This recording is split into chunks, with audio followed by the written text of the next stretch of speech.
Welcome, everyone. I want to introduce you today. As you know, I'm Ida Norris, kind of having fun here with WD, and you can see behind me the training scale. And we're going to talk about gaited horses in Western dressage today. So thanks for joining us. I want you to meet my co-host, Dayna Roberts. She's a remarkable young horsewoman. Dayna is an improved tip trainer with the Mustang Heritage Foundation, and she won the 2022 Technician Jumpstart Award from the Human Animal Bond with her work with Mustangs in fear-free practices. That's an amazing feat. She's currently the vice president of WDAGA, which is the Western Dressage Association of Georgia. Thank you so much for your time on this, and thank you for helping us, Dayna. Welcome and thanks for being my co-host. I so appreciate it. Look at that smile. That's why I have her. She's amazing. Thank you, Ida. Our special guest today at the bottom is Tami Steinbrecher, an amazing woman. Tammy's horse, the Wicked Wolf, also known affectionately as Timber, one of my favorite horses. He's so cool. He was named the Smart Pack Horse of the Year last year, Western Dressage Level 2 Amateur National Champion. He was the first Tennessee walker to ever receive this award. In this year, Timber earned his gold medal through the WDAA Lifetime Points Award program, and he was the first Tennessee walker to earn that honor. He is also the Smart Pack USCF Horse of the Year Western Dressage Level 3 Amateur Champion. That's amazing, Tammy. Congratulations. She's also the current president of the Western Dressage Association of Georgia. Thank you for your service, 5 years there. And she's been with Tennessee walkers and riding Tennessee walkers and training them, showing them. Oh, she's got the belt buckles. She's got the awards. You can't believe she's been at this, and she's been volunteering 20 years. She and her husband live at their Tennessee Walking Horse Farm there in Georgia.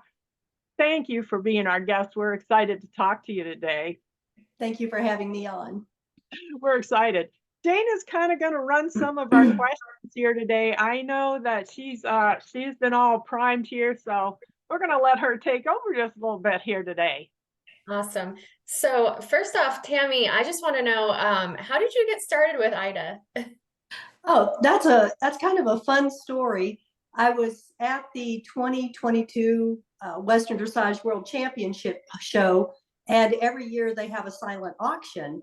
And Ida had put herself down for a free lesson with her, an hour lesson. And of course, we live in different states. And I thought, well, that would be fun to win. And I bid on her and I won. So I talked to her right before she left the show when I was done showing, because I was concerned that since I had a gaited horse and she came from a trotting background, that she might be intimidated working with a gaited horse. And it was absolutely not the case. She embraced it, she ran with it, and that's how we got started. Initially, we had to do our calls telephonically because I didn't have the equipment set up to do virtual type lessons. So we did some video evaluations, we did it telephonically, and then Ida helped me get my Pivo and my Bluetooth devices set up, and then we were able to go live with our lessons where I can actually hear her and she can coach me through a lesson in real time. And that's made just a huge difference to my riding. We have so much fun. I love her horses, and I love seeing her farm when the video's going. You know, the Pivo's running around the background. Just a couple of days ago, the Pivo turned around backwards. I'd never seen behind her before, and there was this view, and I was like, just a second, stop there. I got to see the Pivo. But we have such a good time, and it's been such an honor. Thank you for having me. It's such an honor to work with someone with such nice gaited horses. It's just cool. I love that. So I met Tammy at a schooling show here in Georgia, and to my surprise, she was riding gaited horses. I was actually like really surprised. I see this like beautiful woman dressed amazingly. I'm like, oh my gosh. And then the most beautiful gaited horses being super competitive in the show ring. And so I know nothing about gaited horses really. So Tammy, can you kind of just go over what is a gaited horse and maybe some breeds of gaited horses? Yes, absolutely. So most horses do a walk, jog, lope. A gaited breed, and there are many of them, they are genetically predisposed to do kind of an ambling gait within the gait spectrum that goes from a pace on one end to a trot on the other end. And the gaited breeds typically fall within those two ends of that spectrum. And currently, what I've seen showing Tennessee walking horses, which is what we show, I've seen spotted saddle horses, I've seen Missouri foxtrotters, Pasafinos, Icelandics, and each one of those breeds will do something, just a slight variation of a nice, what Western Dressage calls a saddle gait. And so we substitute out our saddle gait for what a trotting horse would do for their trotter, their jog work. It's really amazing in competition. You know, we're thinking about, is WD open to gaited horses? Yes, it is. We're trying to get the word out. WD, Yes, we embrace absolutely. gaited horses. And how it works in competition is, and sometimes people are like, well, how's that going to work? You know, I have a jog horse and she has a gaited horse. Well, the gaited horses go all together in a class. So they use the same tests that we use, is all the same test. The judges are judging the same idea. You know, the horse has to come in the ring and do the same pattern and do the dressage, but it works out that they're in a test by themselves and they're judged gaited horse against gaited horse. And it works out just fine. It's really amazing. And you can do it, you know, online or live shows. And that's how it works. You know, it's you know, WD isn't just for the trotting gaits, it's for all of our gaited horses. So that's really pretty cool. I love this. Well, I hope everyone can see our equine gait spectrum that we have here. And so could you tell us what an intermediate gait is and kind of about this equine gait spectrum so we can learn a little bit more about gaited horses and how they move? Absolutely. So, for example, my breed that I show, the Tennessee walking horse, in the gait spectrum, their ideal gait for their intermediate gait, we have the flat walk and the running walk. And that would fall, that's an even four-cornered, even beat gait. That would fall right dead in the middle of the gait spectrum. Your racking horses can go a little toward the pacey end, and your Missouri foxtrotters will go a little toward the square end, which is the trotting end. They have a broken diagonal gait. And so depending on what breed of horse you have, they're going to fall somewhere in there. Knowing that and knowing your breed standard can really help you with the training of your horse to help improve the quality of your intermediate gait. This is a really good diagram here, and really, really helpful to owners of horses, you know, trainers, riders, judges. Like, this is one of the best diagrams I've seen to help people understand how the gaits are going to look on a gaited horse. And one thing we just have to keep reiterating is every breed has a different name for their intermediate gait. That's right. And so, to be clear, and to be clear for our judges and competitors, Western Dressage decided that they would call the intermediate gait by a you know, saddle gait, that they would just have one term for it, a generic term for the intermediate gait. So when a rider comes in and the test says jog, that horse is going to do its intermediate gait. And it's okay for the caller. Like, sometimes you'll be at a show and they'll have a caller, and the caller's allowed to call jog, but they're also allowed to call saddle gate, proceed in the saddle gate. And I also find that really helpful to the judge too. So, but it's really cool that they decided to have a generic term to assist in judging and to assist with people that are learning about this and to avoid confusion. Because as a judge, as far as I'm concerned, when a horse comes in a gated class, my job is to evaluate it. I don't have to sit there and worry about, well, what breed is this horse, or any of that kind of thing. It helps me right out. I just refer to it as the saddle gate and makes it easy. So it's great that they did that.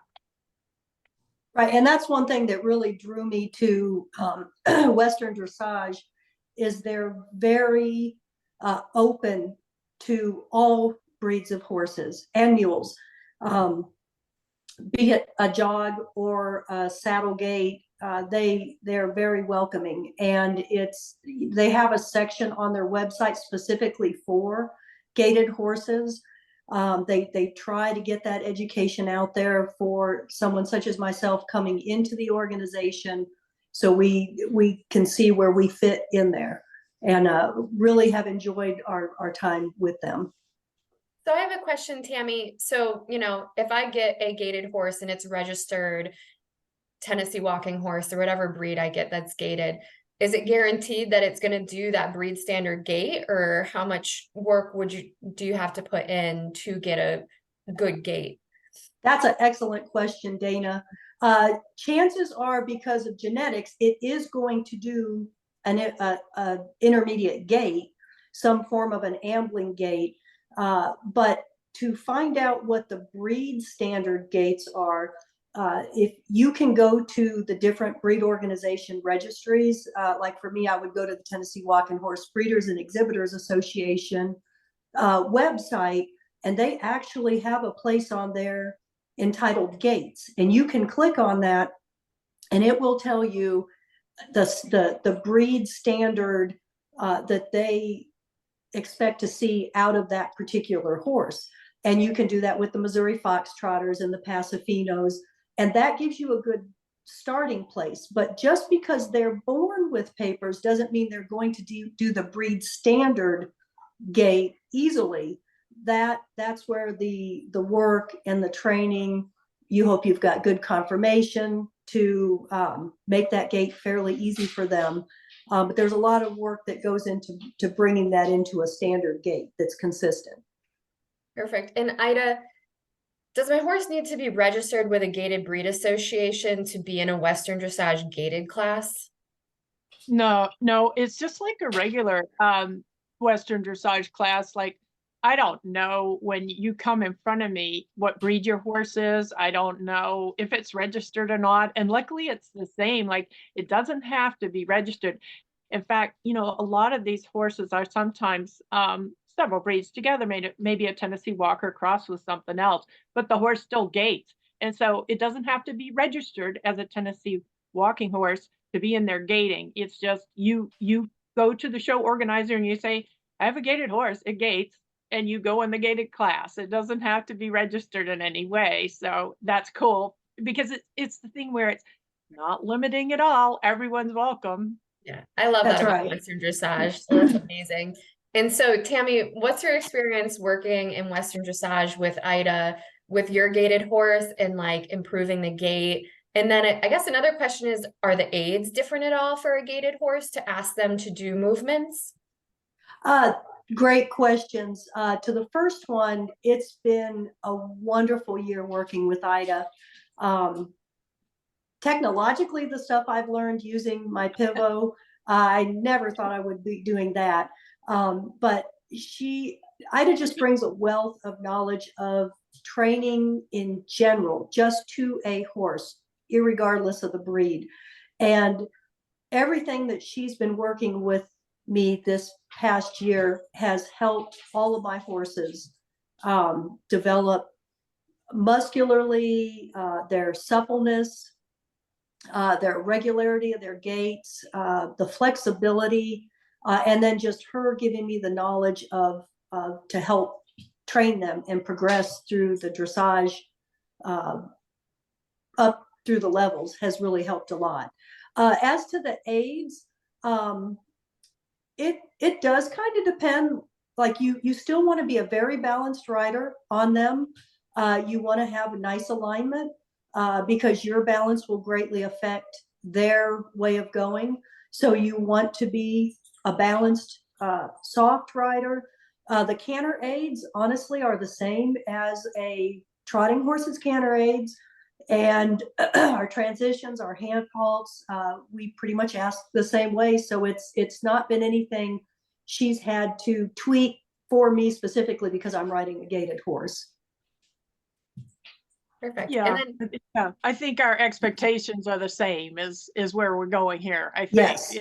Yeah, when you come in the ring and I'm judging a gaited horse in Western dressage, my expectations are the same. You know, if a trotting horse at this level is required to be round to the connection or on the bit, active, engaged, I'm expecting a third level gaited horse to be on the bit and on the outside aids and supple and bending and doing half pass. And technically, from our point of view, the aids are the same.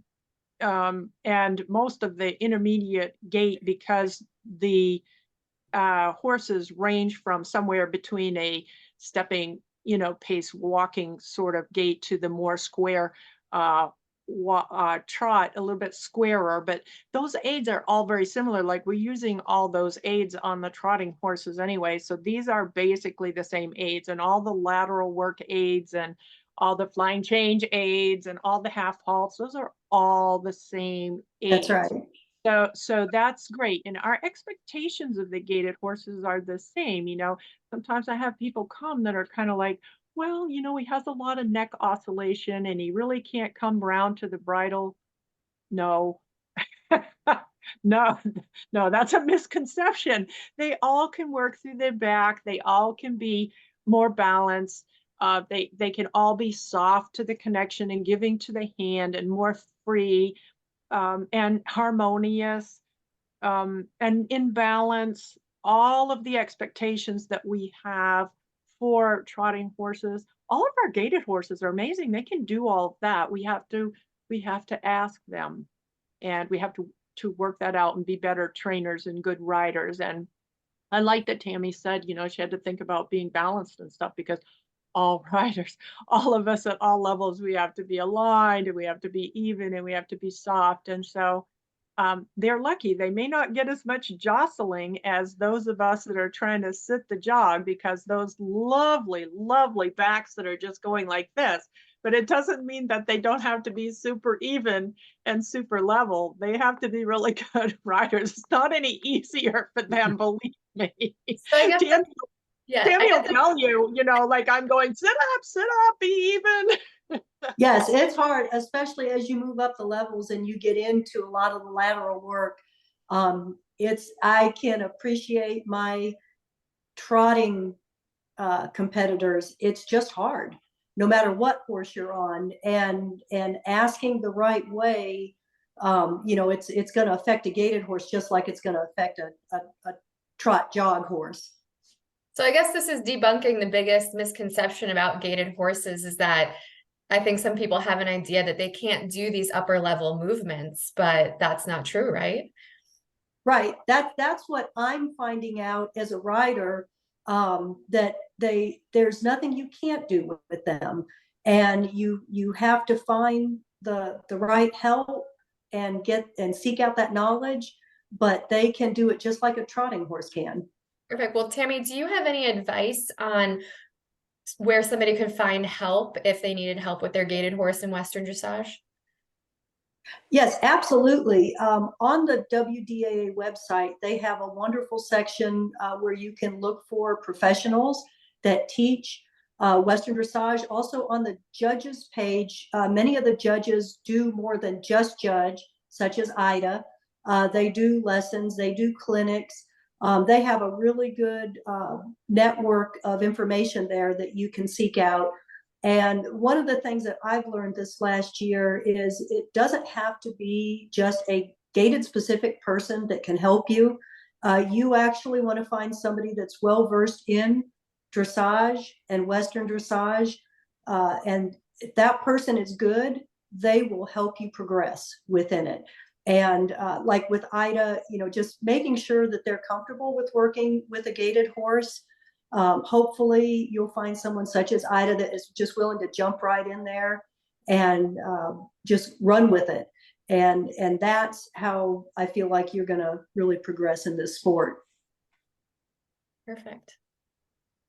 We have a lot of really good professionals, and now that we have the opportunity to have virtual coaching, and you don't have to have someone that's right in your backyard. You can search around and find somebody.